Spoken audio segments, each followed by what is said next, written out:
You are now tuned to BS3 Network.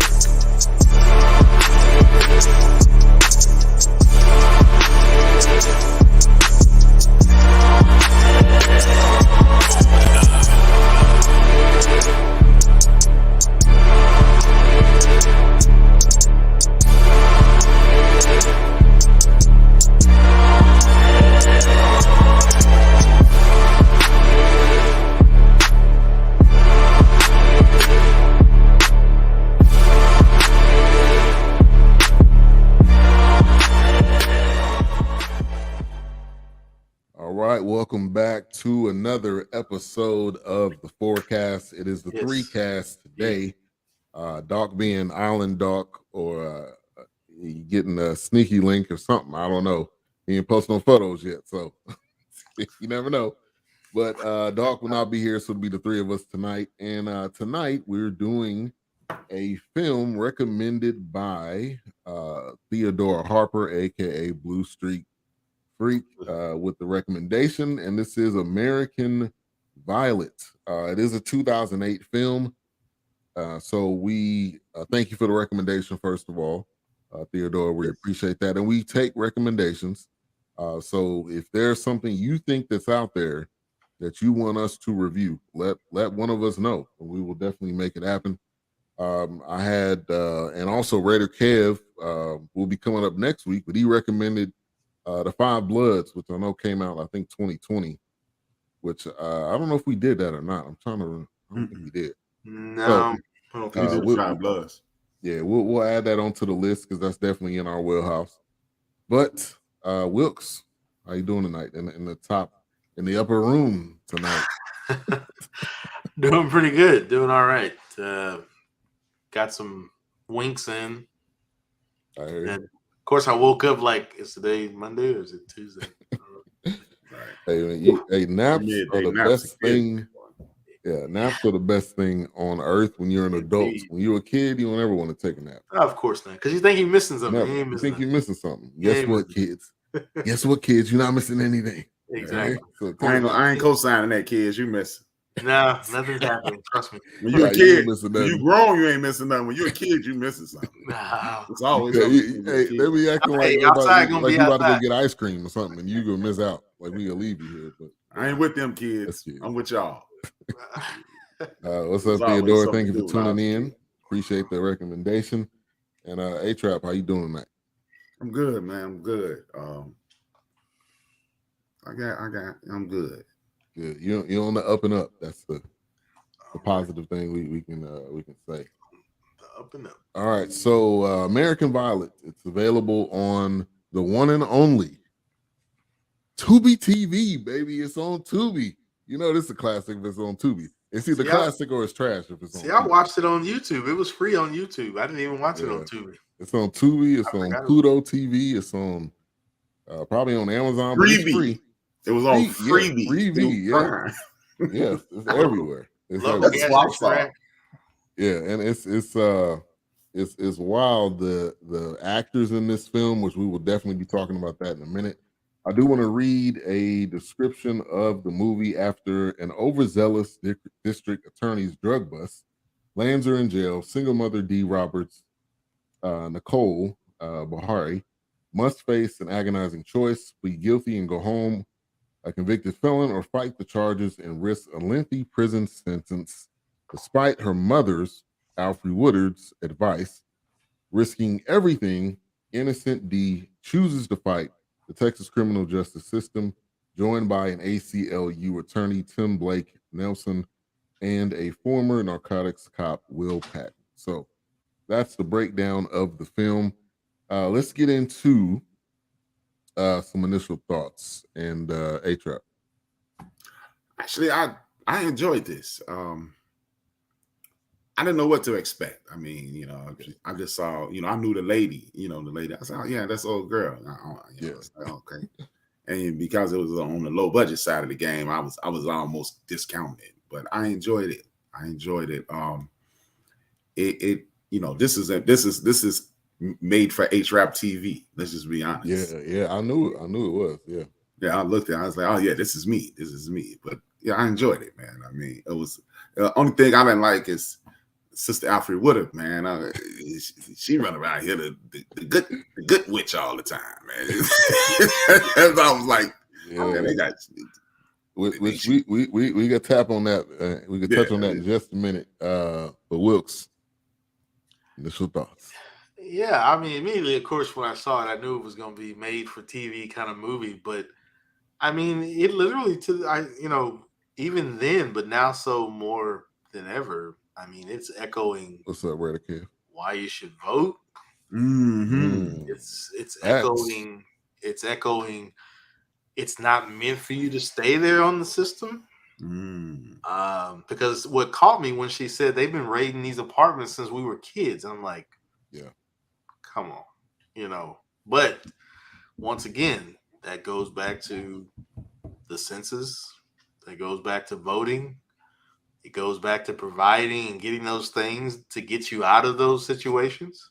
Right. Because as you can see, like they said, even when the DA comes down here, or was it the DA or the defense lawyer come down, it's like, oh, you're a superstar because you're from the big city, right. Whatever. But I know I'm getting ahead of myself. But yeah, no, I mean, even though it was a budgeted movie, but it's echoing a lot of things that are still going on today, right now, this second, this minute. Yeah, and it was, and for me, it was a lot of interesting aspects of it. I didn't know really what it was about, but reading it, I was like, wow, this to me immediately felt like Just Mercy, which is another film we reviewed with Michael B. Jordan and Jamie Foxx, and very similar. Before this was released before Just Mercy, obviously, but the cast, I was very interested and intrigued because we haven't seen Charles Dutton in anything in a while that I can think of. So nothing I've watched. Yeah. You see him in the forecast all the time. You come in as Big Illinois. Used to call Big Illinois Charles S. Dutton. Used to call him Rock. We used to call that dude Rock. And his voice, he the same every time. He talks the same every time. It don't matter if you playing a comedian, a garbage man, or a pastor. It's all the same voice. It don't matter. But yeah, I was looking forward to it, especially since Theodora recommended it. I'm like, all right, it's gotta be somewhat decent and up our alley, which I think it definitely was. So a couple things, it was based on a true story. So this was not obviously some of it was probably embellished, but it was based on a true story. 24-year-old single mother, which was Regina Kelly. If you look that name up, you can actually see it. See her and see that this story was real, and this was based in. This was kind of confusing a little bit. I don't know if it was Melody, Texas, or if it was Hearn, Texas. They said Melody in the film, but I don't know if there's actually a Melody, Texas. I can never find a spot. Yeah. But coming down to it, it was in Texas. You can see the Texas plates. You can see Charles S. Dutton sporting the Mavericks gear, which they must have had a Mavericks sponsor because he was wearing that. He was wearing that warm-up jersey hard. Yeah. But first thing I had on my notes is if Alfred Woodard and Charles S. Dutton is in this movie, it's definitely gonna be an old school movie because both of them in the same movie together. Now Alfred Woodard still does some stuff, which A-Trap brought up a great point. And go ahead and touch on that so we can dive into that. Yeah, man, they the typecast my girl Alfred Woodard, man. She always that pitiful chick that go along to get along lady. Right, man. right. Like I'll go with it. Yeah. Just do it. Just go along with it, baby. Yeah. Put your head in the lion's mouth. Right. If it snap on you, it's not gonna hurt that bad. Right. What that even mean? I was watching it going, she did this same thing in Love, John. Only thing she ever wasn't a good witch in was Kirkland? Luke Cage. Oh, on Netflix. Yeah. She was in Kirkland. She wasn't really the bad witch. She ended up dying, before the movie was over. So she's kind of tired. She couldn't be. Yeah. But once I seen her, I'm like, all right, who she gonna be the mama, obviously. Oh yeah. I thought Charles S. Dutton was gonna be the dad or something, but obviously he was the pastor in the neighborhood church. And yeah, I'm gonna be reading through Doc's notes. He said, "Who recommended this movie?" I already said that earlier. It was Theodora, which I appreciated. I felt like it was it definitely was a made for TV movie. The music just got on my nerves. I'm like, just cut that part out. I don't need to hear that. It was very Walker, Texas Ranger. Yes, exactly. It was like that's the benefit of being A-Trap. Didn't hear it at all.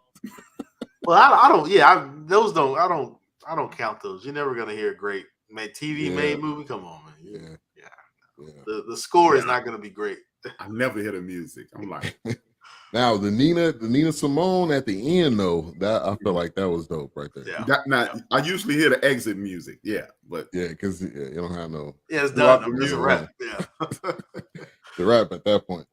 But one of the things I felt like was interesting was the 2000 election, which they were putting clips of that up. I felt like that was a nice spin to this, and that also relates to this past election with Gore versus Bush. So I felt like that was a good kind of add in to give you a sense of what was going on during that time. And I felt like that was pretty dope. Wilkes, give me your thoughts on that. Yeah, when I saw those images, I was like, man, it kind of put it in perspective of what political setting you were in and what was happening. Of course, by that time, we know how the recount went.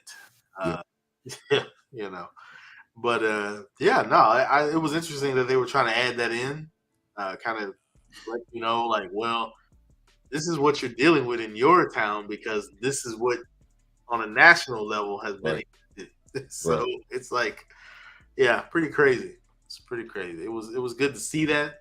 I didn't know how they were really going to do it. And I didn't know if they were going to even do anything like that anyway. I wasn't even expecting it. So no, I wouldn't expect it. To see it was pretty good to kind of see how they tied that in. Yeah, it felt like they were just trying to give a picture of what was going on.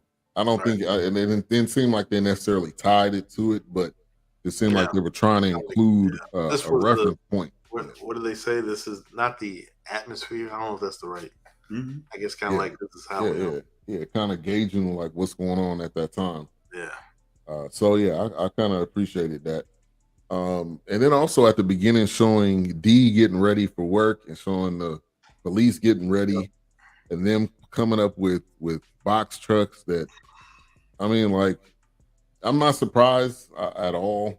Yeah. But just the level of disgust that they will steep to get a conviction. Like all of that? Basically, that's it. Make helicopter? Right. A helicopter, really? Come on. Yeah, what's up, CJ? And CJ held it down last week on Elevate. Gave a little bit of an update, so appreciate that, CJ. Good to see you. But yeah, I know this was right up your alley, A-Trap, when it comes to these types of police brutality and abuse to us as a people. So kind of give me your thoughts of that opening scene where you can see, the parallel of her getting her kids ready and the police getting ready. Oh, before I do anything, I want to apologize. For whatever reason, like 90 seconds ago, I got zoomed in on myself and I'm like this. I lost my mind on air. I literally said, what am I doing? I apologize for I was listening to everything y'all said, but I just got caught up in making faces. I'm like, what are you doing? Okay. I'm zoned out for a minute. Yeah, I zoned out, man. It was like my first time ever looking at myself on screen. Hey, what's up, Big Mo? Okay, I agree with what Wilkes said. This is a movie that actually needs to be shown to adults, and I don't mean young adults. Yeah. I mean this needs to be shown to my generation, right? Yeah. Generation X. Simply because this is the dictionary definition of why you need to be politically engaged. This is the poster child for the Census Bureau. This is the poster child for voting. This is the poster child. Charles S. Dutton even said, our people either too lazy to vote or too busy to vote. Yeah. Or don't care to vote. Right. He was like, this movie was like, I'm a little older than y'all. They used to call them after school specials. Oh yeah, no, They we show had these. those. This is what this was. This is an adult after. This is an after work special. 100%. Yeah. This is an after work special because you look at the situation. They didn't touch on this, but it was the first thing that popped in my head once you saw Anthony Mackie when they figured out Anthony Mackie lied on Shorty. Yeah. Anthony Mackie, that lady should have been incarcerated or something. There needs to be some kind of repercussion for that. Now, Anthony Mackie was under a whole lot of pressure, so I'm not really blaming him. You show up at my house and pistol whip me, and you the sheriff. Right. I'm scared too. Right. I'm gonna say, what am I supposed to do? Yeah. Hey, outside denouncing Jesus, I'm gonna say what y'all want me to say.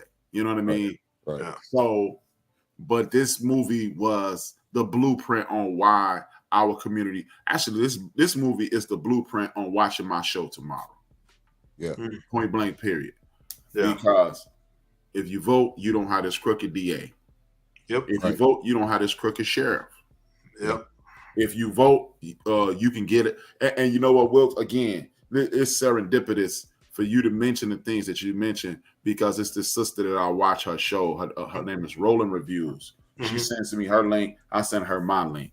Yeah. And I don't want to say anything disparaging about her show, but I was dissatisfied with her show yesterday because they had that mentality of you should know better. Yeah. Yeah. If you're in a bad situation, pack up and leave. And fiscally, that makes all the sense in the world. Yeah. Yeah. But me and my mother took this course years before she passed. Things you don't know, you don't know. Yeah. And that changed my perspective on a lot of things. And when people say, hey, man, you need to just get up out of public housing. And it's like, go where? And how do I get out of public housing? Yeah. And if this is all I know, this is all I know. And this was the dictionary definition of that. And it was kind of, hopefully the people who have watched this and the people who will watch this will have an empathetic ear or turn an empathetic eye to the people who are struggling in life and along these lines. Right. Simply because, I come from the projects. I come from a single parent home. But my single parent home was unique. But I'm not making excuses for anybody. I had a unique situation. And my mother had to support. But it was at one point, it was me, my two sisters, and my mother. Theodora is like Mama Junior for me. That's probably why me and her clash to this day. Me and Theodora are she is the man me and the woman version of my mother. And I had to, my sister raised me and my other sister because my mom went to school, my mom went to work. And we literally had a schedule on the wall. We had to be home by this time. And, it was those kinds of things. Right. So I grew up in a structured situation. And by the time I was 6, we were out of public housing. But also you got to look at, I have a lot of educators in my family. My grandmother was, this is in the 70s. My grandmother used to manage an apartment building. Yeah, and I'm talking about a high-rise apartment building. So that was unique in itself, especially looking at it this way. 1970, that's when women were allowed to get bank accounts in their own name and credit cards in their own name. So when I walk in the door, that's all happening. So when people look at these situations and say what you should do and what you need to do, what you should do is have a conversation with that person who's struggling. And what you need to do is offer the information instead of assuming that person has access to that information. Right. And this was this was the blueprint on stop talking at people and start talking to people. And like I was talking to Mo and I was talking and this is off topic. I was talking to Mo and I was talking to Big Illinois yesterday. And I just went to get some air on the front porch yesterday, just sit on the steps. And as usual, young people, anytime I'm by myself, young people just gravitate towards me, and they almost got into a fight. And the young brother looked at me, and he looked at the little girl, slapped him. And the young girl looked at me and looked at her, and he was ready to get her. And I said, "Don't do that." And like everybody always say, "Man, these kids crazy." And it was like 7 of these young people. Big Illinois was on the phone, and these young people listened, and I engaged with them. So what we need to do is not to pat myself on the back, but we need to start engaging with young people and start talking to them and not at them. Right. People who are disenfranchised, start talking to them and not at them. And this movie was a dictionary definition of what we have to do. I mean, this was perfect. Yeah, it's funny. A-Trap mentioned that kind of stuff because you don't, to that point, I mean, and I'm just assuming, but how many of those kids are not getting somebody engaging with them in their own house? You know, So yeah, they're gonna seem like, oh, you don't know what you're talking about, or I don't know who this person is talking to me. But then again, they take that and they see you again, and they're like, oh, hey, what's going on? You know, or they just say what's up and they go about their business, but they remember the conversation. So yeah, that stuff is definitely important. And giving information is important. Not just saying, oh, this is what I would have did, or this is what you need to do. Okay, well, then show me the blueprint. Show me the instructions. You know, like where do I go? You know, what office do I go to? You know, things like that. So no, this movie really hit home for me just to see what was going on and how many family members I've had in not this situation of being wrongly arrested, but just in this situation of like. It seemed like everybody in that town was aware of the DA was crooked. Oh yeah, his name came up more than one, and the sheriff came up more than one.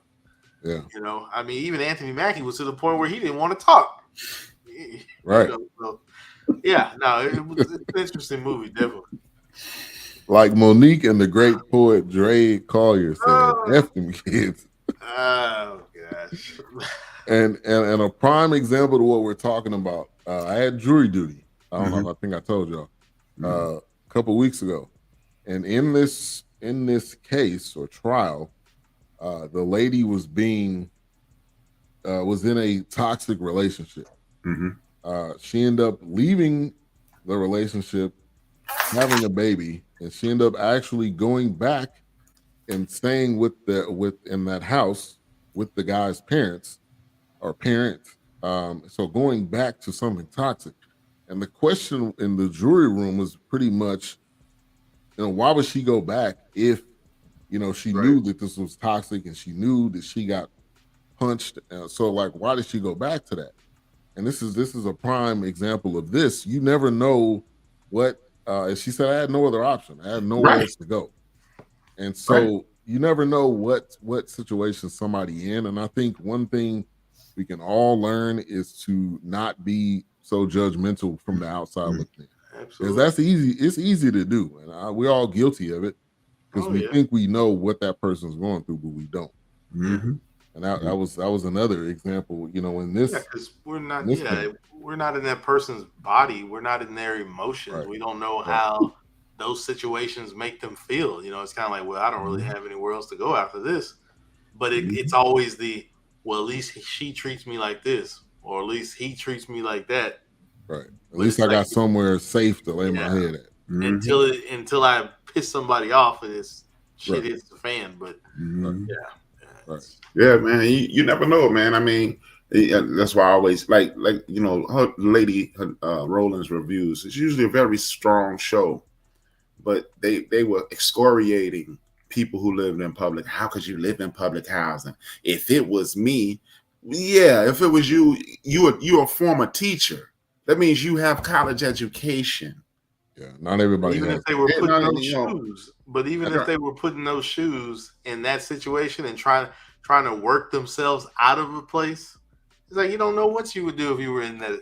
Right, you don't know, man, and that's what just kills me, man. You say that because you're on the outside, but if you actually get in the middle of that, you put into it. It's a whole different ball game. Hey, everybody got a play until you get hit in the mouth. Yeah, man. Say it again. Yeah, Mike Tyson for that, and that's real. Until you get hit, man. That's real. Everybody say what they would do, what they would have done, and in this film.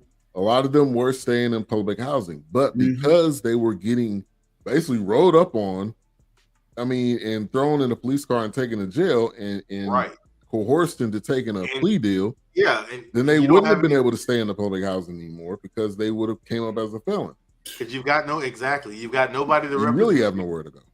Now you got no job. And we've seen it, little towns like that. What are you going to do? You're going to be a receptionist at a plumber building. Yeah, that happens here in Chicago, man. I mean, It's like, what, you gonna work at a diner somewhere? I mean, you can't. Right. You hardly if they trust you again. You know, bruh.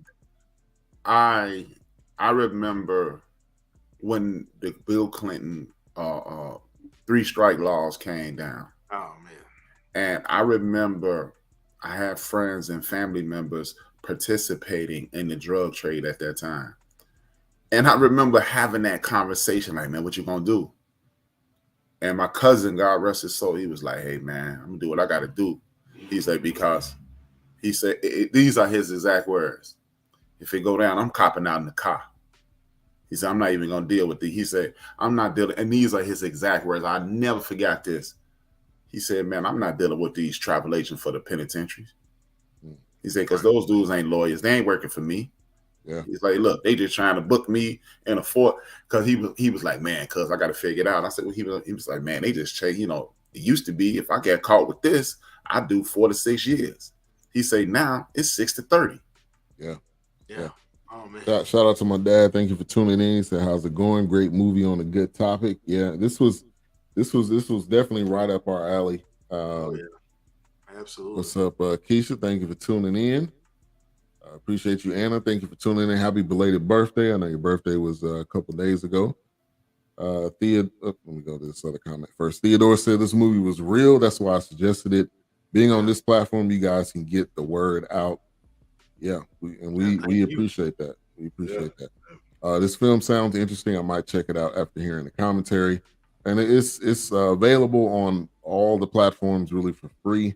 And this is a film that everyone should watch because I think everyone looks at a certain community or they look at the hood in a certain way, but you don't really know the oppression that's going on. Yeah. And a lot of times the police will just come in and just throw stuff on the wall and just see if it sticks. And if they get somebody, we got countless examples.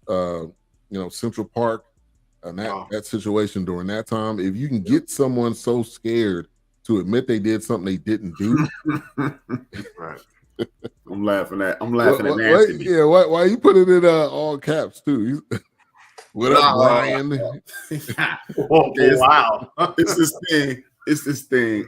Jungle Brother got this thing called Just Jungle, and you bring people up on charges. And ever since I brought him up on charges, I've been calling him Anthony. He's been calling me Brian. Government name. Yeah, but yeah, man. I've had the privilege of having friends and even struggling myself. And I get it now. You know, I got friends like my homeboy Chris. He fight colon cancer now, but he used to be a heroin addict. And he told me about heroin addict. I got a homegirl, Monica. She used to be alcoholic. I've had people who go through a lot of things, so I've had empathy for these people, and it put me in a non-judgmental space.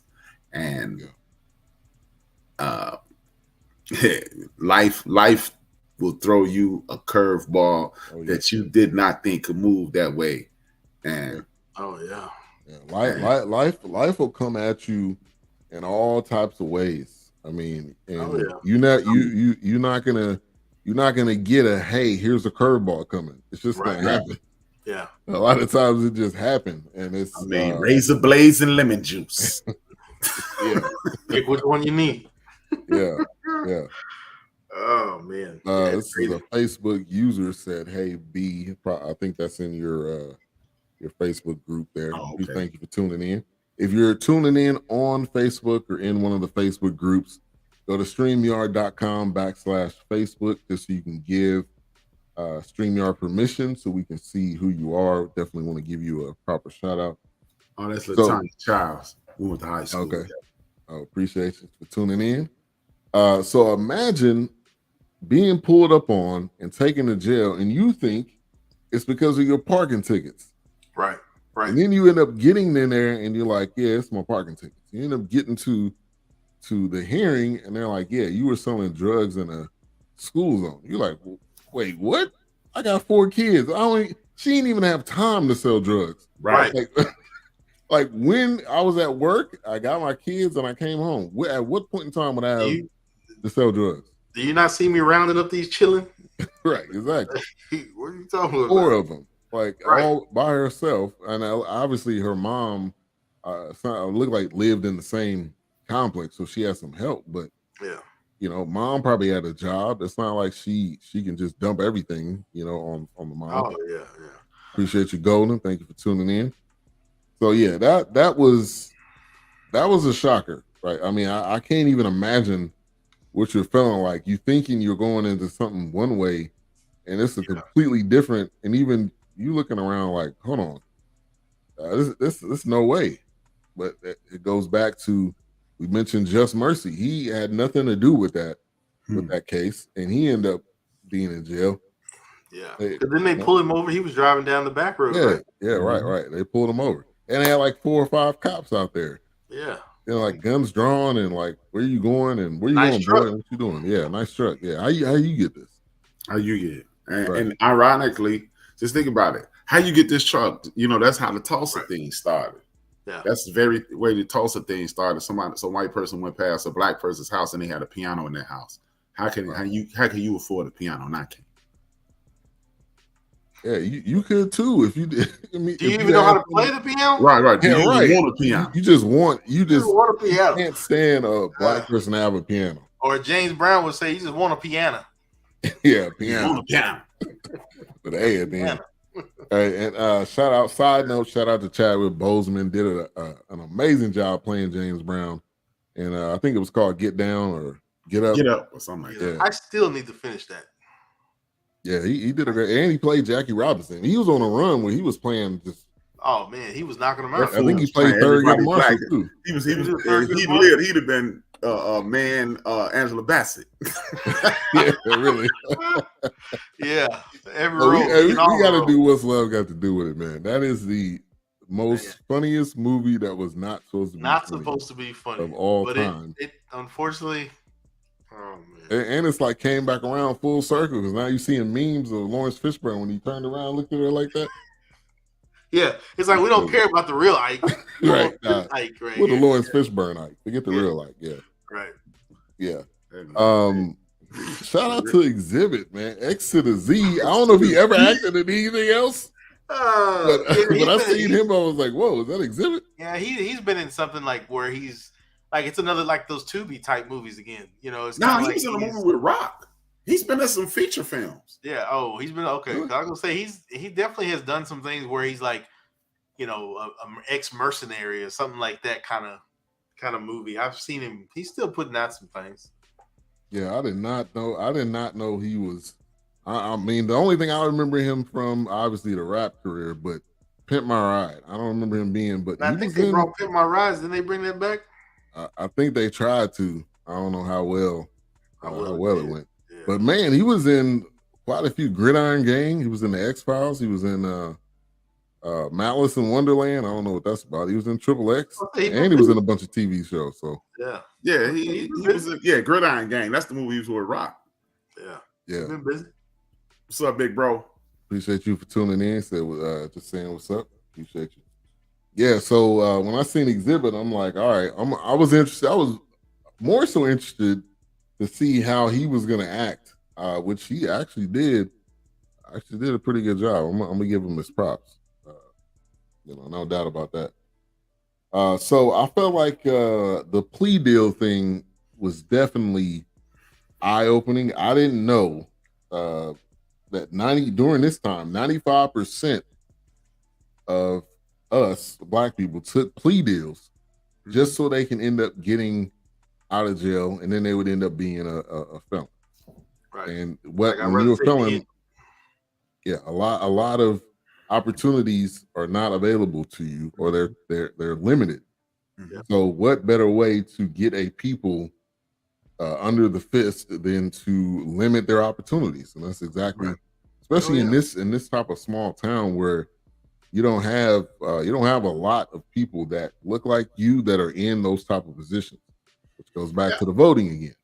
Yeah, right. I mean, but that's the whole thing with the feds. The feds are like that. The feds come in, they go, we can give you 50 years, or you can take these 6, oh, you take these 10. Right.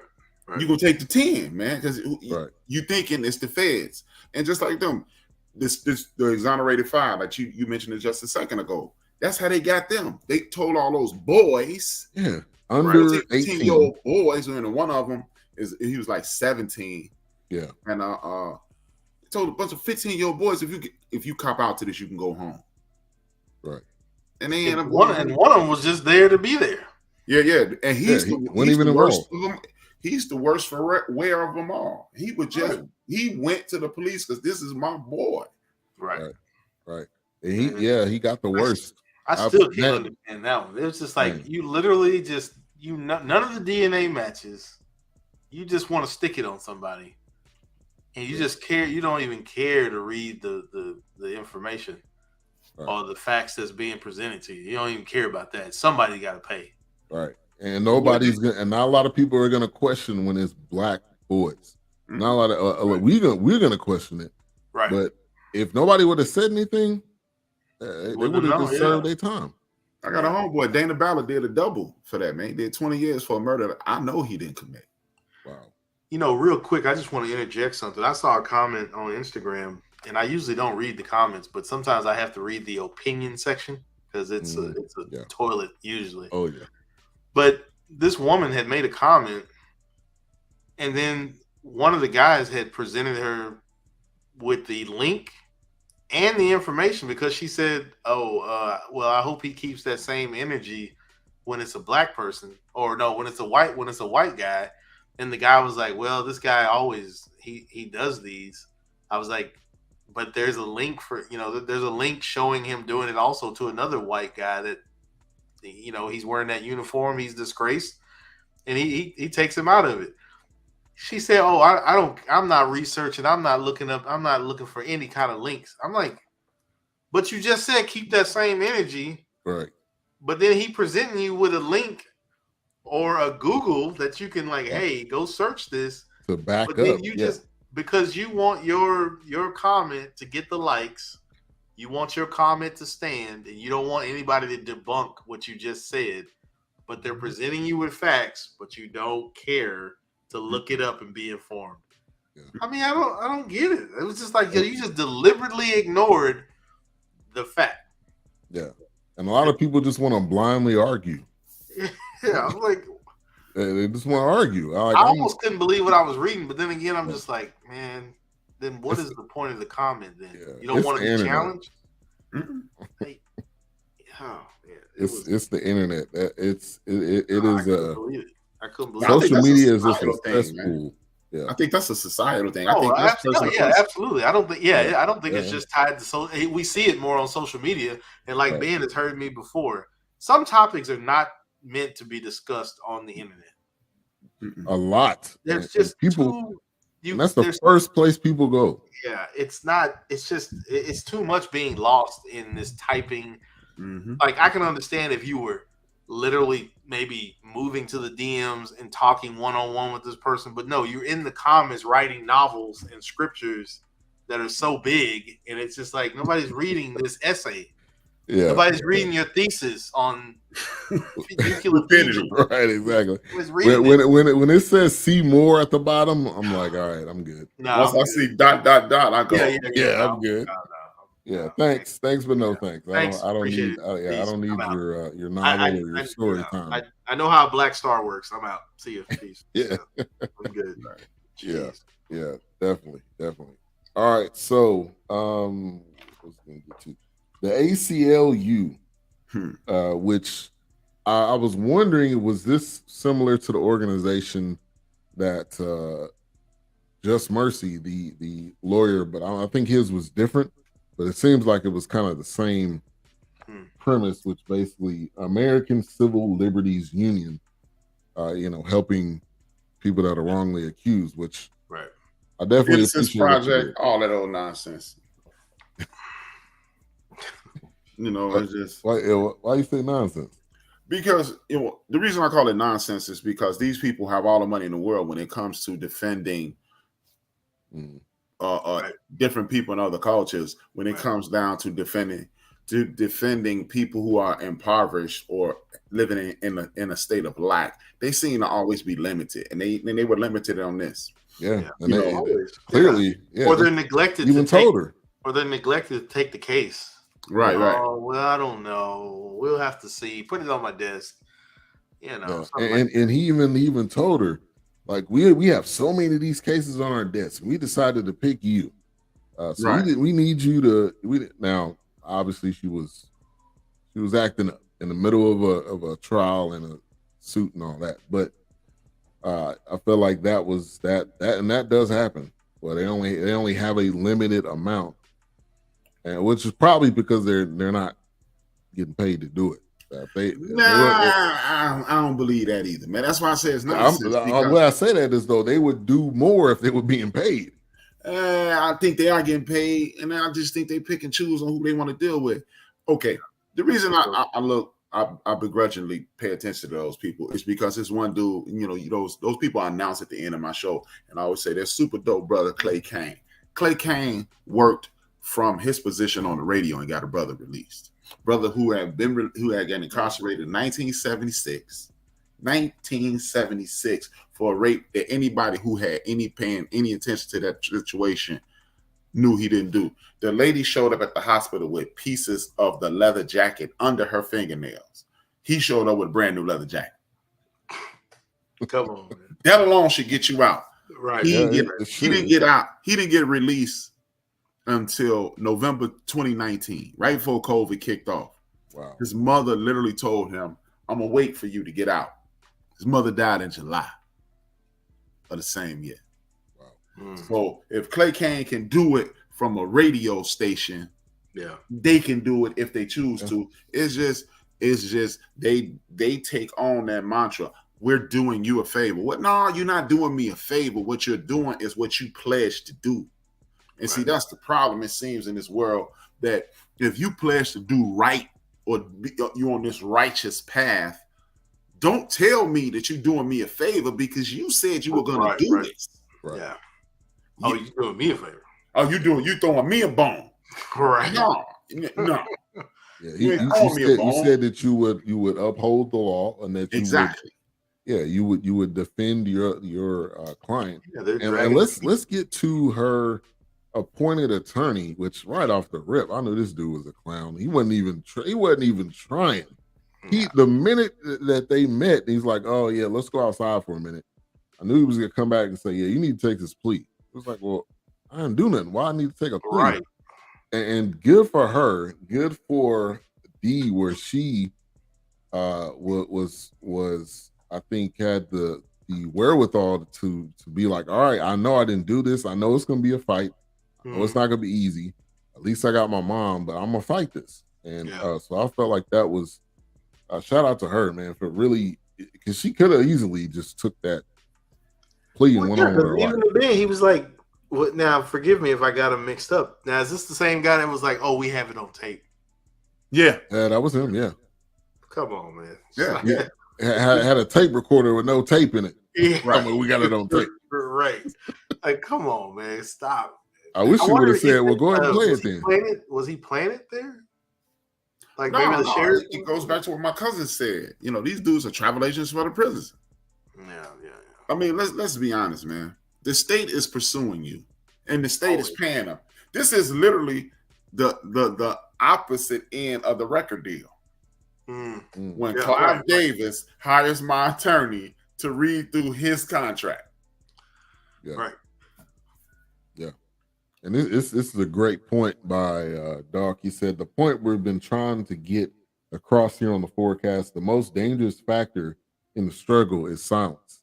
Mm-hmm. And Dee was not silent at all, where she could have easily just walked away and not did anything, but she decided to, partner with the ACLU and really fight. It's like, no, you can clear my name. And if y'all remember at the end, the DA at the point in time of this film was still the DA. Mm-hmm. Y'all seen that at the end. So even with all of that, they said they had to vote, which obviously I knew they were going to vote him in because and they gave a percentage. They said the majority of the I don't know what percentage, but only I think 20 or 30% of that city was black. And so they were like, well, how is most of the black people in jail when it's only 30% or whatever the percentage was? Yeah. It was like, well, maybe they're the ones doing all the crime. Maybe the ones doing all the drugs. Like, no. Yeah. That's wrong answer. And I did look up that guy, the real guy, John. I don't know what his last name was, but supposedly he was arrested back in 2016 for something, but I don't know what it was. I didn't follow any more rabbit holes, but I was just curious because when they said he was still the DA, and I'm like, okay, I'm gonna have to check that out. But I saw that the actual person that they were, I guess, portraying the story on, he was arrested in 2016, but I don't know what became of him after that. Yeah, I mean, And Anna says, I've noticed plea deals and false confessions happens to blacks and people of color more often. I'm glad she told the fight. Look at here. I'm sure. I'm not sure where this person is from, and maybe H-Rap can back it up. But just like, and Ben, you may have noticed, look how many people here in Dallas are just now getting released after 40, 30 years. Facts. I mean, they went in basically a teenager or a young adult, and they are 50 years old getting out. Right. Like, to me, there's, and you got to pay for that. Look, people think whatever I do, there's no consequences to it, and I'm just living my life, and I'm just doing what I think is best. You're gonna have to pay for that. You're gonna have to answer.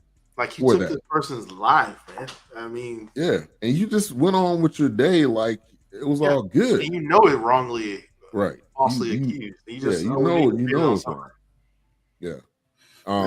But the thing is, this goes back to Wilkes' initial statement. This is the dictionary definition of why you must engage civically.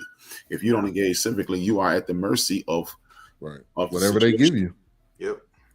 Ice Cube with the hold your vote. Well, you held your vote in 2016, and you got your man Trump in there, right? Right. And people think, oh man, Trump wasn't that bad. He, the gas was lower when Trump was in here, and this was but he put in. They're looking at surface things. They're not looking at.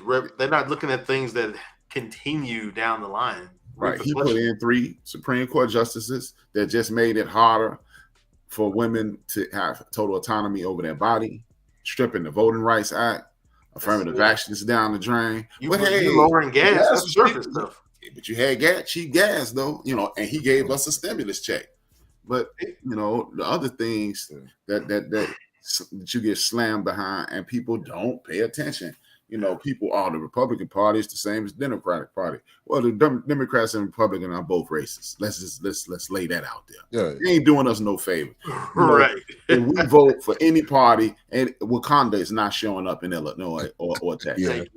Wakanda is fictional, people. Right. Right. It's not going to show up. But at least you wouldn't have Amy Coney Barrett. You wouldn't have your boy the beer genie and the other cat that's stripping you all your rights. And now they have gone as far as to again. Remember, I told you. Remember, we talked about this a year ago, and I said that they're going to try to reenact the Fugitive Slave Act. Remember, I told y'all that. And now they are trying to go in women's medical records. When you leave Texas and you come to Illinois, where abortion is still legal, they want to be able to subpoena your medical records in Illinois to see if you got an abortion, so they can bring it back. And then whoever helped you get from Texas to Illinois, or from Florida to Illinois, or from Missouri to Illinois to get an abortion, they won't access to your records. So to hell with the HIPAA laws. But you know what? You had a stimulus check, and you had cheap gas. And how many of y'all still got that stimulus check? Right. The check gone. All right. Unless you are sitting on your wall as a frugal saver and you got that still in your savings, that check is gone. That's what I said. That's surface things. They're not looking at repercussions and things that are going to affect you down the road. Like, this guy. Shout out to Doc in the building. He said, have y'all talked about how fine Nicole Beharie is yet? Ooh-wee.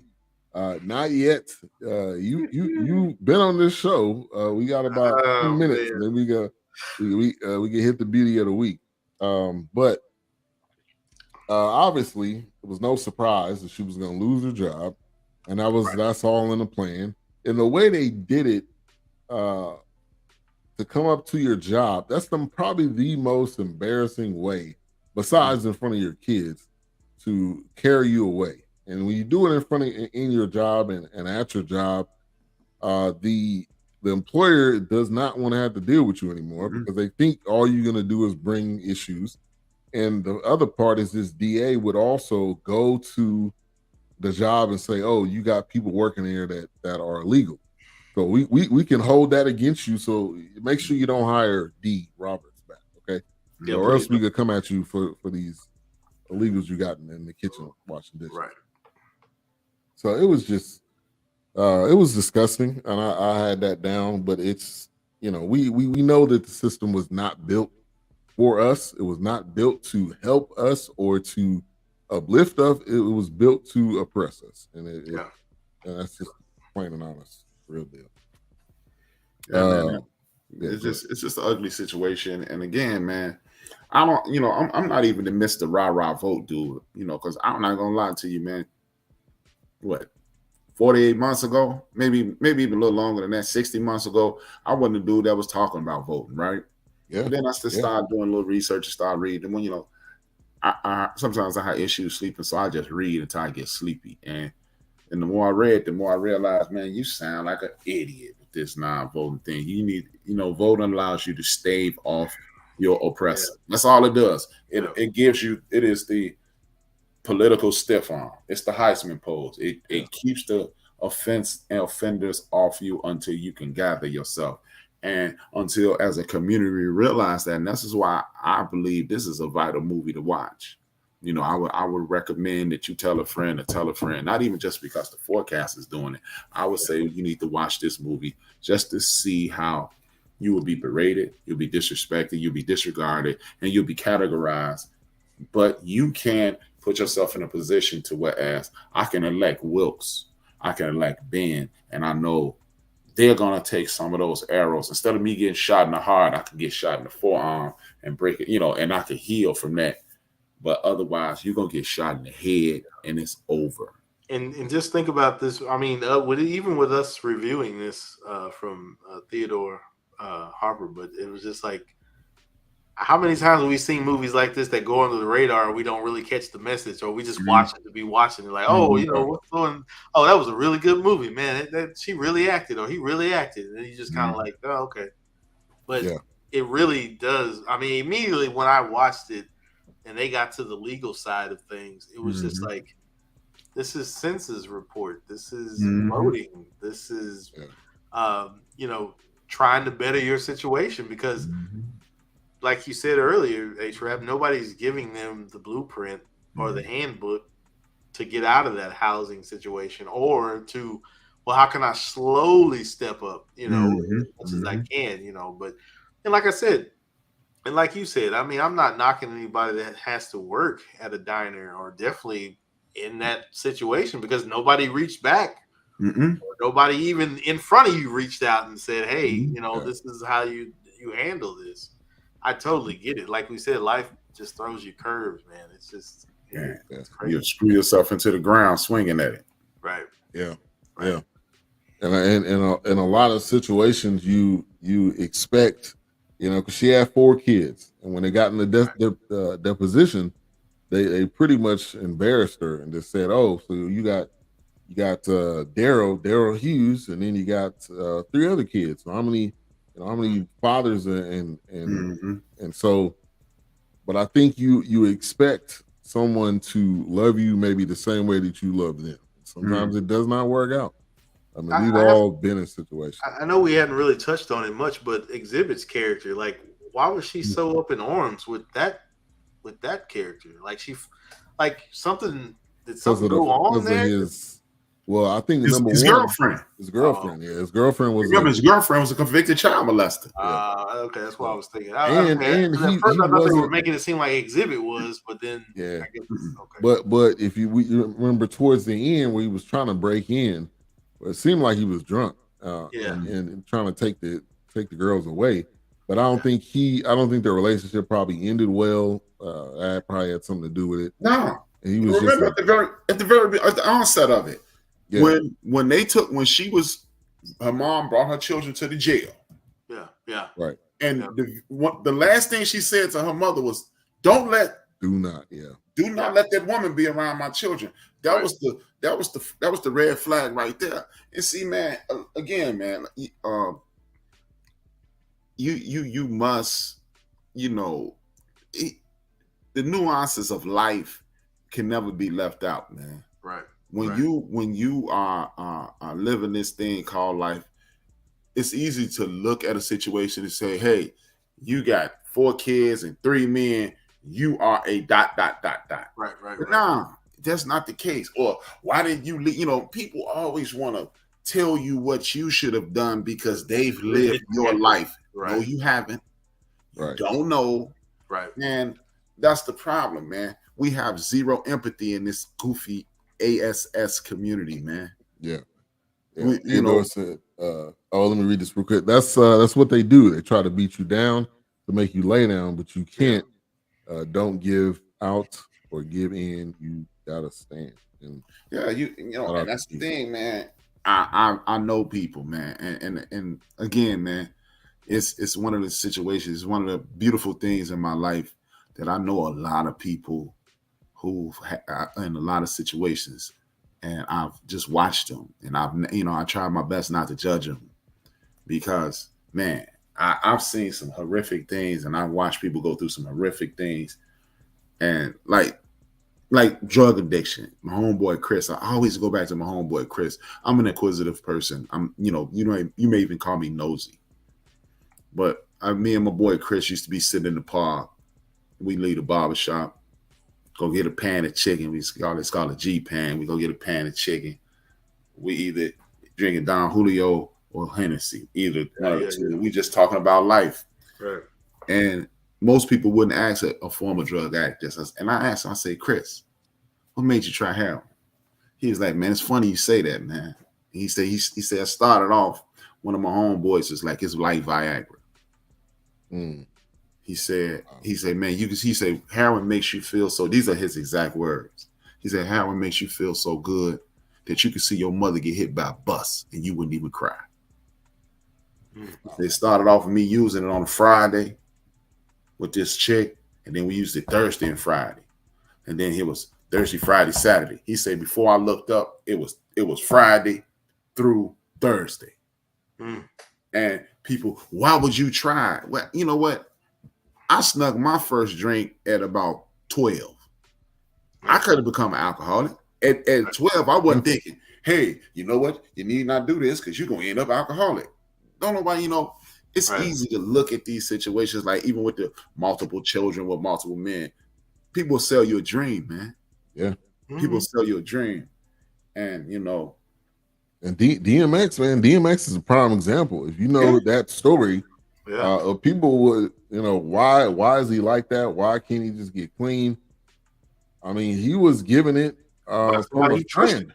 Yeah, from a quote unquote trusted friend. Right. Mm-hmm. And now you look at, the outcome that nobody wanted. Well, nobody wanted that for DMX. DMX didn't even want that for DMX. Right.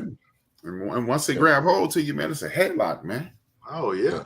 Well, it's just one of those things that you just can't get. Especially, how many times have we seen it with celebrities? I mean, it's like, oh, they're getting clean, and they finally made it to their 50s or 60s, and unfortunately, it's an accidental death from a prescription or a drug. It's like Michael K. Williams, man. That one hurt there, man, because I know that dude has range as an actor. Yeah, been in so many things that we've all loved, and he ends up getting fentanyl. How about this? How about the addictions that we have that don't nobody acknowledge? Like me. Yeah, it don't even have to be drugs. Right. Like me. Alcohol. The last picture I took of my mother's in 2000. Well, not the last picture, before she got sick. The last picture I took of my mother. I sent it to y'all. It was 2009. Bruh, I was literally this big. I can send you a picture. I'll send you a picture. I'm gonna send you the picture after we done. I was 400, maybe about 10 pounds. I didn't even realize I was that big, Jack. I remember, this is how I realized how fat I was. Walking down the street one day. And y'all know me, I'm silly as all get out. Downtown, I was working for the Washington Post. Walking down the street, I look over, see this fat dude, right? And I say, man, dude, big. I said, I kill myself if I got that fat. And I'm literally walking down the street looking at this fat man, laughing at him, right? I'm cracking jokes. I'm in my mind, I'm telling all these jokes. Yeah. That I'm going to tell in the office and get people to laugh at him. Long story short, and the short story shorter, I get close to the end of the block. I said, man, let me stop laughing at this dude before he come across the street, bust me in my mouth. I'm laughing at that. And then I say, man, I got that same shirt, Joe. I hope I don't look that fat in it. And then I realized it was my damn reflection. I was the fat dude I was laughing at. Yeah, right. Wow. And bro, I just knocked the weight off. I knocked all the weight off. I got down about 270. So from 400 to 270 looks awesome, right? Yeah. But I'm still fat.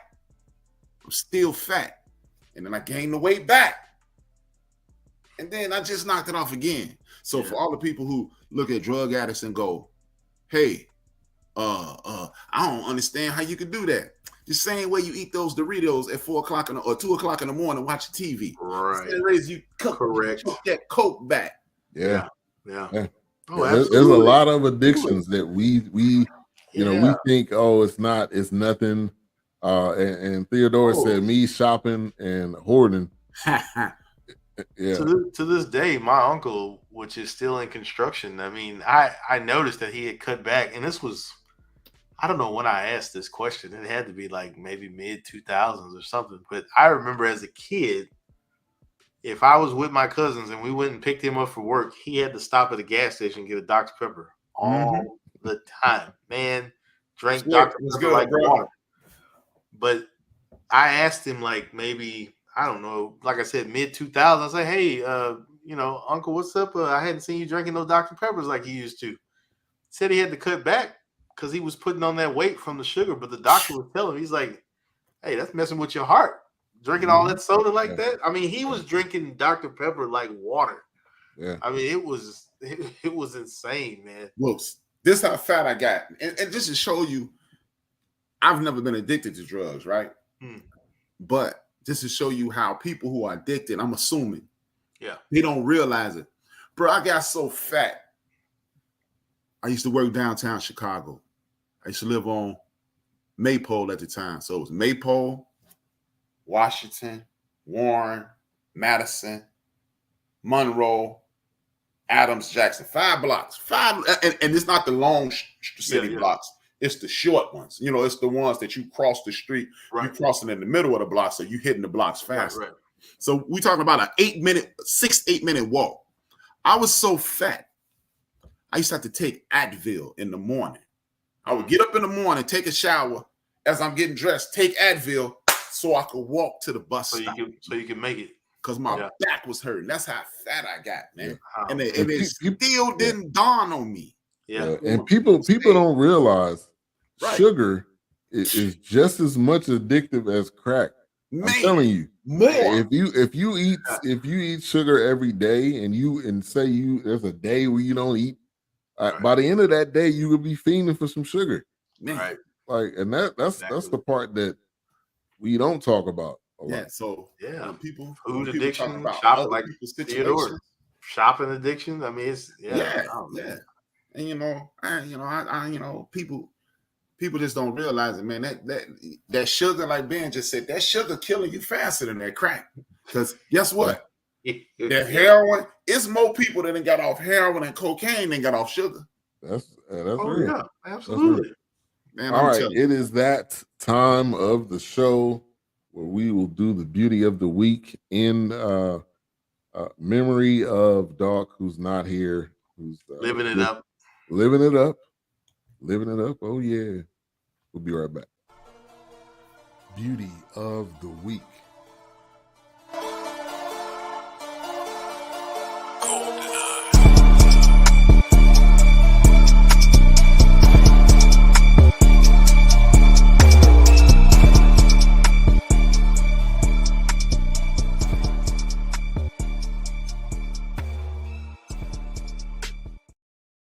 All right, so I'm going to bring up Doc's note, and he said, this is my first time having my beauty of the week in the first 5 minutes of the movie. Nicole Beharie, I just watched her in an episode of Black Mirror. OMG, if her and them kids need a place to lay their head, come to Forney, not Melody, Texas. Yeah. He said, "Come unto me, I'll give you some rest." This guy, man. Even while he's not here. All right, so you already know who it is. To me, it was not a great list because it would have been her, Alfie Woodard, or that lady that she was waiting on at the diner, and none of them was it. So, or that lady that looked like Lil Wayne. Yeah, really. All right, so here you go. And actually, this is the third film we reviewed. Her in Breaking was one. We also did that Frederick Douglass, which was kind of not a film, but kind of a documentary. She was in that. So she acted her butt off in this too. I'll give her props. For real. She did a great job. With that accent, that little southern accent. Yeah. She must have hung out in South Dallas a little bit while she was. Yeah, because she had it. Hey, she had it down. So yeah, big shout out to her. And we have Doc and Big Illinois arm wrestling in the chat for whose wifey it is. Big Illinois said that's my wifey. All right, bring it to the BS2 Network Awards next month. I'll love to meet her in person. Yeah. Golden with a lot of laughs. I don't know if she's laughing at Big Illinois or laughing at Doc, one or the other. But man, she did a great job. She made this believable. If this was somebody else, I don't know. Yeah, I don't know if it would have how long I would have watched this. Yeah, so I don't know if it would have held up. I mean, the story is still there, but it would have. Just. She did a great job. She did a great job. And I wonder now, did she hang out with or talk to Regina Kelly, which is based off of, to kind of get a sense, and meet her. So hopefully that was something that did go down. But congratulations to Nicole Beharie, Beauty of the Week. Thank you. All right, so let's get back into it. So the issue she had with the baby father and the mom, you're right, A-Trap. The mom was just like, well, that's his daddy. Yeah, but he lived with a pedophile. Right. And he not doing nothing. You act like they going to Great America or Marine World or somewhere. They just hanging out at the house. Super whack, man. It was super whack. I mean, and see, man, this is why these sucker MCs, these kids are they're never safe, man. They're not valued. That's the problem. You just put these kids wherever, and you just you don't think about them. And one thing while I was on jury duty, for the prosecutor, which they always hit you with that one-liner when they're done with their closing argument. But what she said was, the society is known based on how we treat the less fortunate. When she said that, I was like, wow. Man, you got me. I believe you. You got me with that one. But in this situation right here, just she having 4 kids, being a single parent, being in a situation where you think you're going to jail for parking tickets, it end up being falsely accused of something. So, really, shout out to her support system. And her mom came around finally. Yeah, she was like, let's take the deal, move on. Yeah, right. All right. And see, and that's the problem, man. We keep succumbing to everything that's thrown at us. We're tired of fighting, right? And there's no room to be tired of fighting. You know what I mean? Yeah. And when you get tired of fighting, you could get knocked out. And that's what has happened over the last 40 years in the community. We were tired of fighting. We continue to try to buy into things. What really my favorite part is when they brought in the brother, because unlike those 2 white boys, he understood exactly what the assignment was. He knew. Right. And that's the problem. See, we got too many people. Me and Big Mo was talking about this. Saturday? We continue to allow people to create what our paradise is. Success for Fred might be a big giant house, all this money, and this, that, and the third. But that's beautiful. Those things are beautiful. Things and security is beautiful. No one wants to live under duress. But that does not have to be your situation. and we keep allowing the people who are in charge of oppressing us to design what we deem as paradise. The money is to be made, man. The money will be made. But what are you going to do with the money? Exactly. And you can't take it with you when you're gone. That's one of the realest statements ever. I can't remember the lyric right off, but it's kind of like to A-Trap's point. Like Kendrick Lamar has a line in The Heart Part 5 where he says it's like it was put in our DNA to accept what was given to us, and it's just like, oh well, we'll either overcome it or we'll succumb to it. But it's like it's in us to just kind of like, oh okay, well that's just the nature, but that's not the way it goes, right? Yeah, it don't have to be like that. Yeah, it don't have to be like that. Hey, and if y'all want to hear a man basically rapping about his having a therapy session on an album, that's Kendrick Lamar's last album. I'm telling y'all, if y'all have not heard it, whatever you have, however you feel about the album or Kendrick Lamar, I'm convinced. Listen to that album. I'm convinced, and I told this to Ben last week. I'm convinced Kendrick Lamar is my Dave Chappelle right now. He is in a lane. I mean, even from the Damn album, hell, going back further than that. But when you start getting these last two albums he's dropped, he's too aware of what's going on and the things that he's talking about. I mean, I was even like going back to 92 and in late 80s, looking at family members doing these things. It's like what he's talking about. It's like, man, I remember my cousin was doing it. I remember my uncle had. It's like literally the dude is like talking my childhood. He talking about a grown man. Yeah, he got a song. I think it's called Father Time. Talking about a grown man with daddy issues. And people don't really talk about that. They mainly talk about the woman having daddy issues. But it's just, as recently as Saturday morning, my son called me. I don't know. He's been calling me a lot lately, man. And as much advice as I give him, it really helps me. It helps me to hear it. And, he made this statement. He said something that everybody says, and it's cliche. He said, the game is to be sold, not told. I say, no, it's not. It's never to be sold. No, but what if it's this? I say, no, you don't sell the game. You give it to them. I say, if people don't use the game properly, that's on them. But it is to be shared. Information is to be shared. And we come out of this capitalistic mentality. We will continue stuff like CJ. I was speaking against capitalism on my show. He was like, hey, man, we're not supposed to be capitalists, A-Trap. I was like, no, CJ, I'm not going to tell you not to be a capitalist. I said, but I want you to take this into consideration. At one point, you were the capital. Right. So if you were cool with what was happening to you, then you continue to be a capitalist. But you can be a scientific socialist. And a scientific socialist is a person who's getting as much as he can, getting what he needs, and ensuring that what's around him is secure.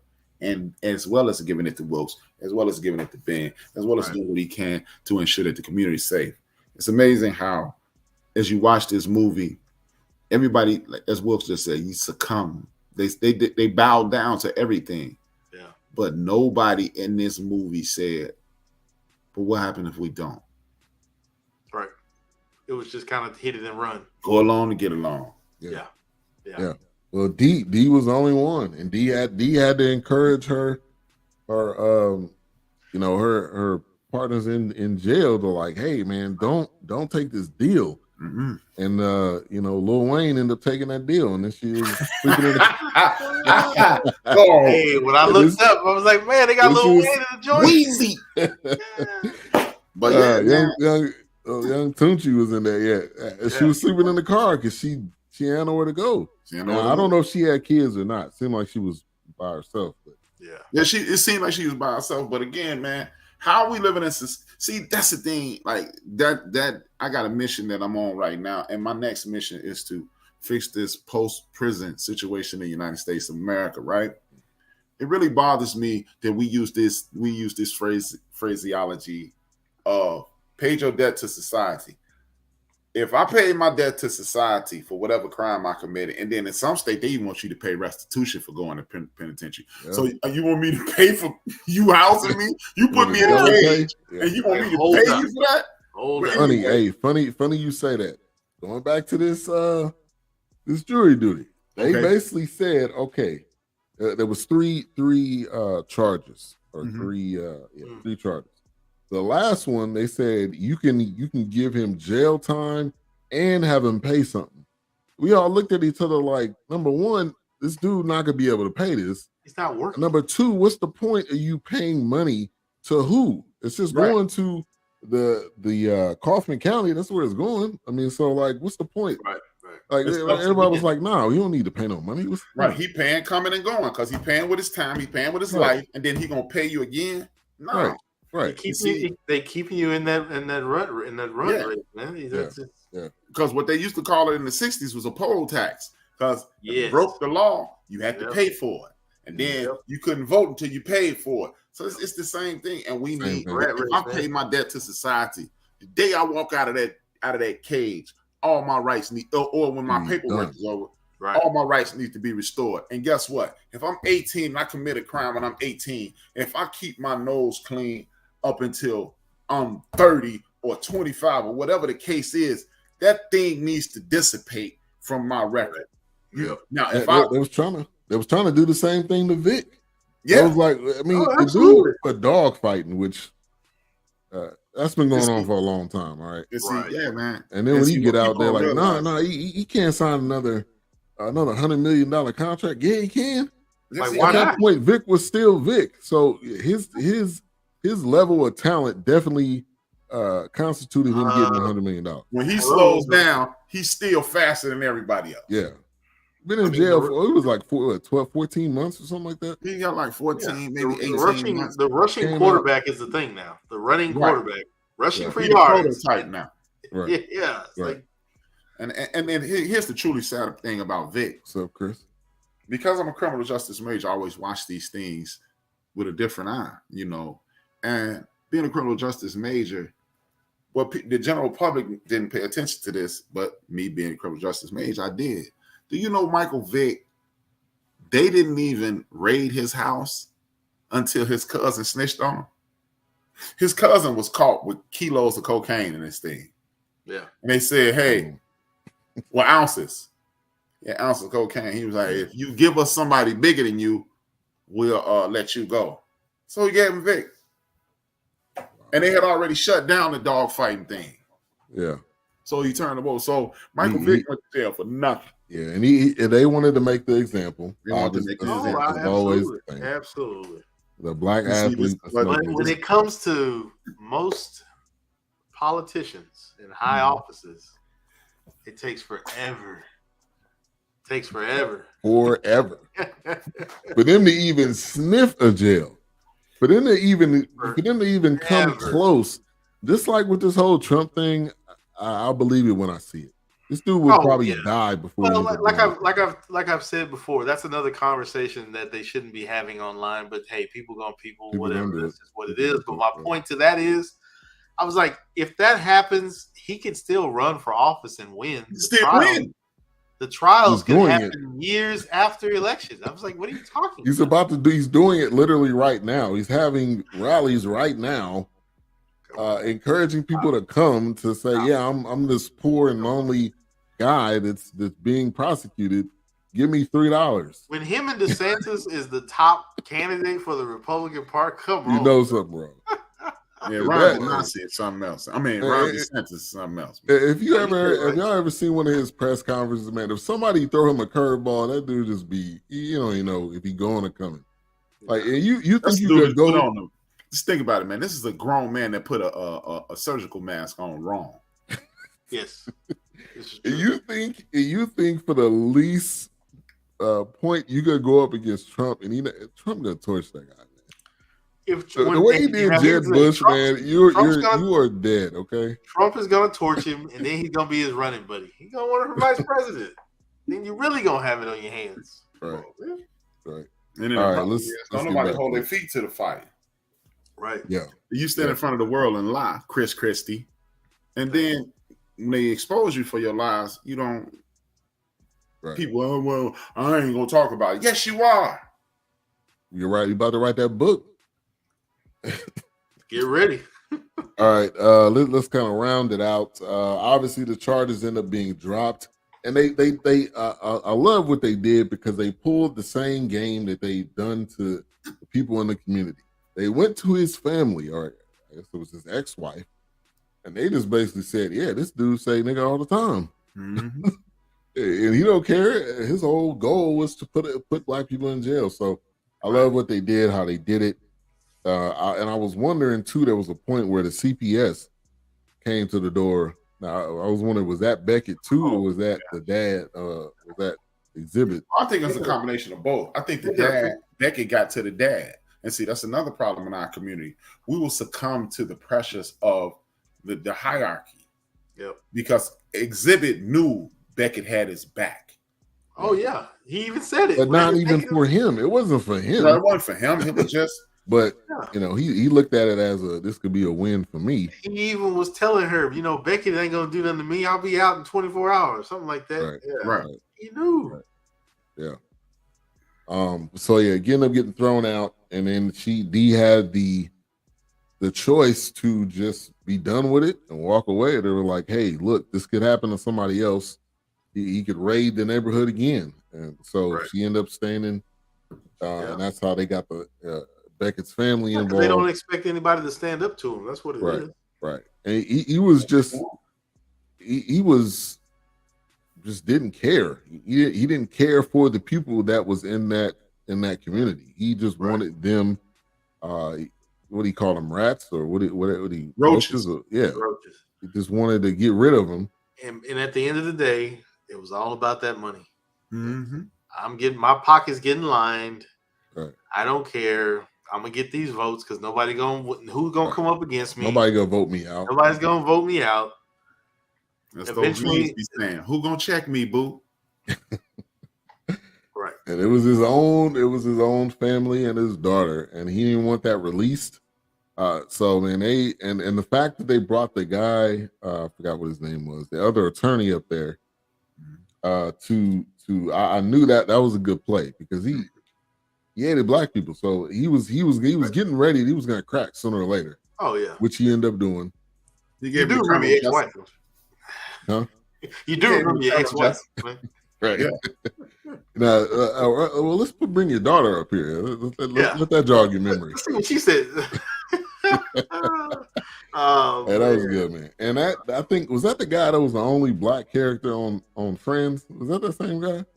I've never seen him. He didn't look familiar. I've never seen him either, but I don't know. But he's black dude on Friends. One. There was a black woman on Friends, but toward the end, I can't think of it, man. I hate when they do that, man. I can't think of her name. I checked out a Seinfeld when they brought that black dude on. I'm like, this black dude on here. I think Ross was dating her. Yeah. I can't think of her name. She's a comedian and she's on Archer. She did the voice on Archer. Oh yeah, her name. Yeah, I know. Got her name too.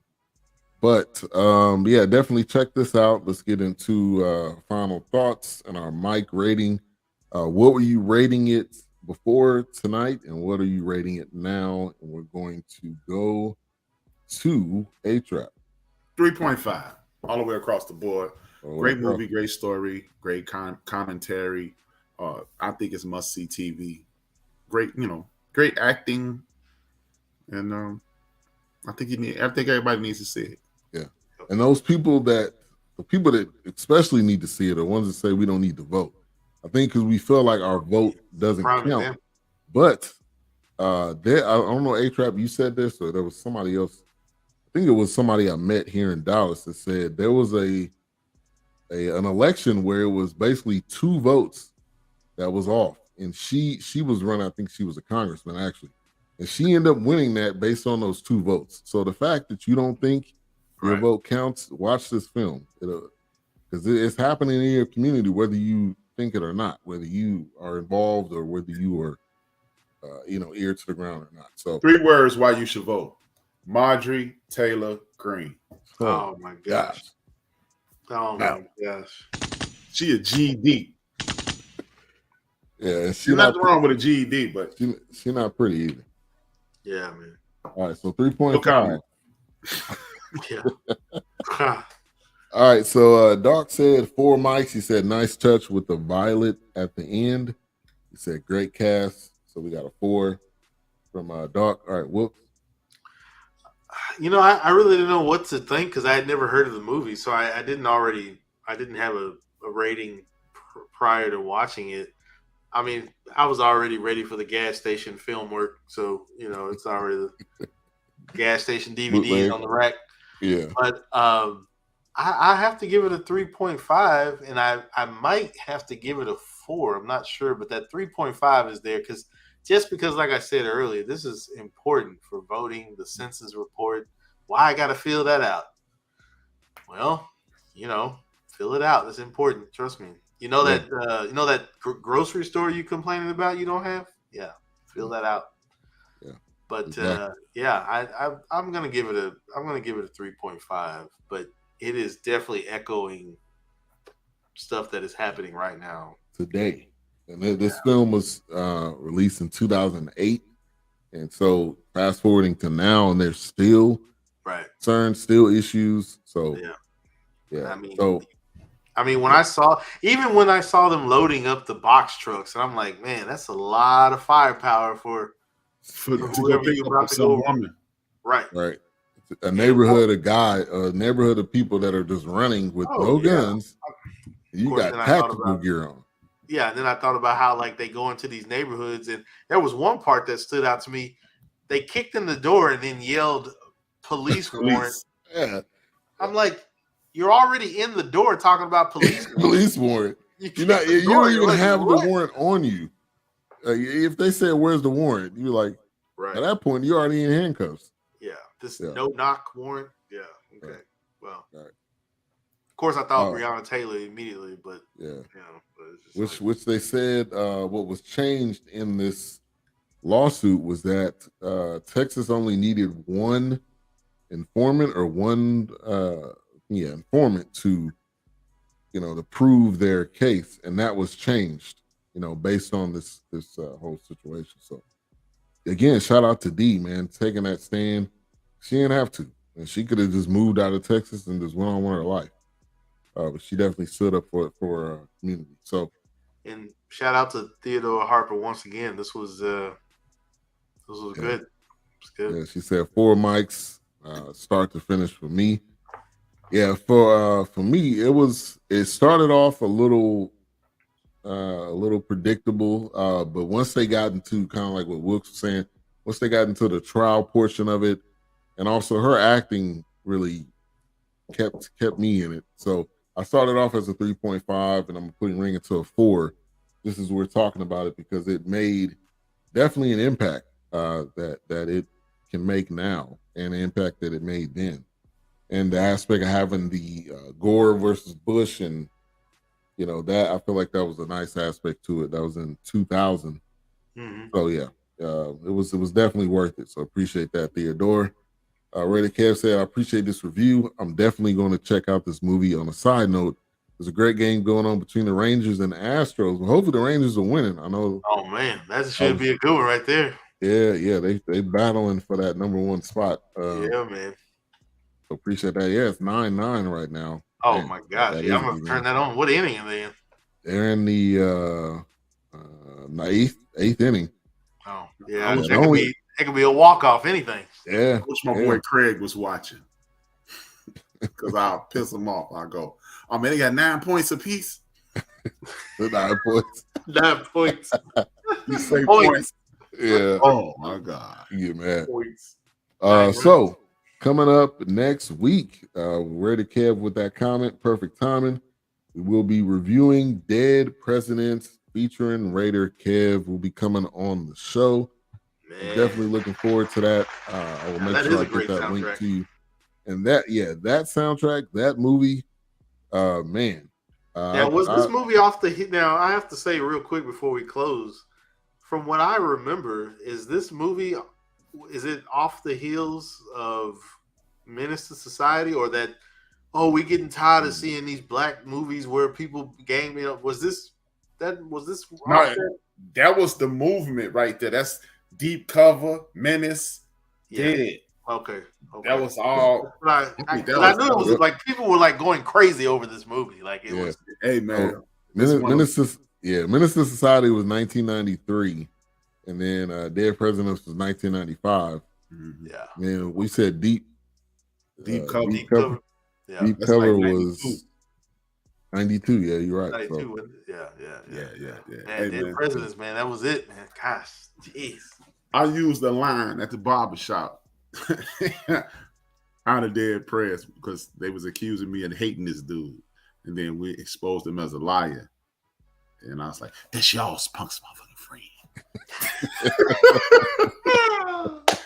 Hey, man. Hey, I'm looking forward to watching that again, man. Nigga Illinois, anytime you say something about somebody he don't like, that's y'all's punk's motherfucking friend. Hey, before we go, man, shout out and happy birthday to my main man, Pastor James died. Happy birthday. Happy birthday, Pastor. Happy birthday. Together we break. Thank you for coming through. She said, love the live tonight. We appreciate that.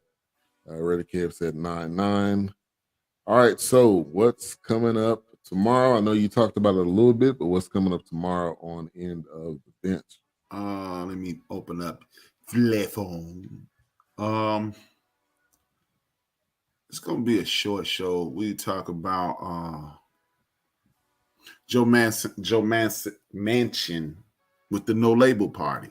It's a red herring.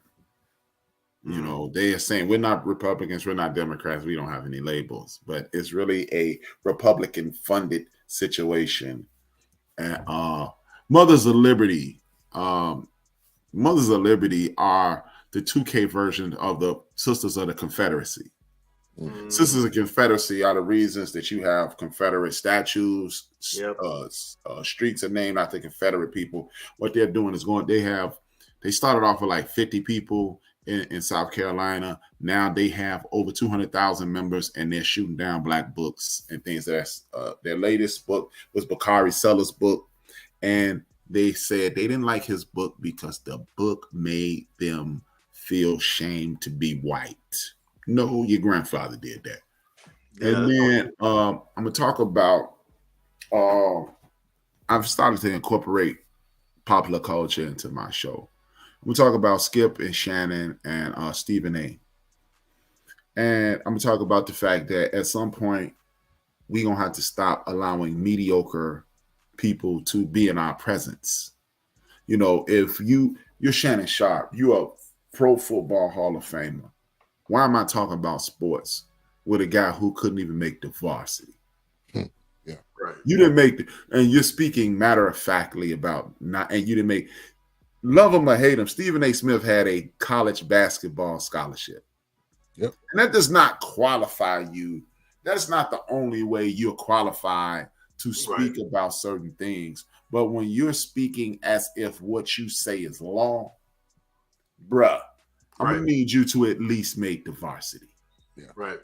Because anybody can talk about numbers and repeat how many points and how many rebounds. And stop lying on people. Right.